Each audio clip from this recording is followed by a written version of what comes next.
Bon, ben voilà. Voilà ce que vous avez quand vous ouvrez l'enveloppe que vous avez reçue pour voter par correspondance pour les élections professionnelles. Vous avez donc ces deux enveloppes que vous posterez à la fin. Puis les enveloppes, donc en fait, les petites enveloppes, cela représente, vous voyez, bon, pour le collège d'exécution, je vous le fais, l'exécution. Là, vous avez les DP titulaires. Là, c'est les DP suppléants. Là, c'est le CE titulaire et CE suppléant. Donc, voilà un peu d'organisation. Ensuite, ceci, c'est toutes les listes de toutes les OS. Donc, vous prenez CGT, vous écartez le reste, vous en faites ce que vous voulez. Donc voilà, ceci, c'est le reste. Hop. Et puis, vous faites coïncider les couleurs.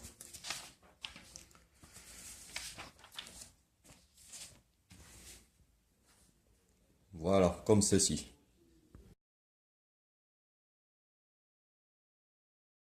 Bon, étape 2. Il va falloir mettre, une fois que vous les avez pliés, bien sûr, dans le format de la petite enveloppe, chaque enveloppe correspondante dans les petites enveloppes. C'est un peu comme les poupées russes. Vous faites comme ceci. Bon, après, je vous laisse faire. Je pose le téléphone pour le faire moi-même. Bon, étape 3. Maintenant que vous avez mis tous les bulletins CGT dans les petites enveloppes, comme ceci, vous mettez les petites enveloppes dans les un peu plus grandes. Comme je vous le disais, c'est le jeu des poupées russes. Je vais le faire moi aussi.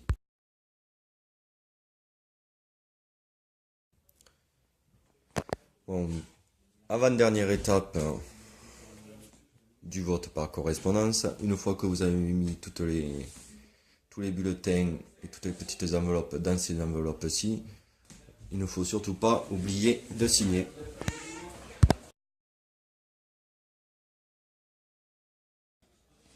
Bon, dernière étape.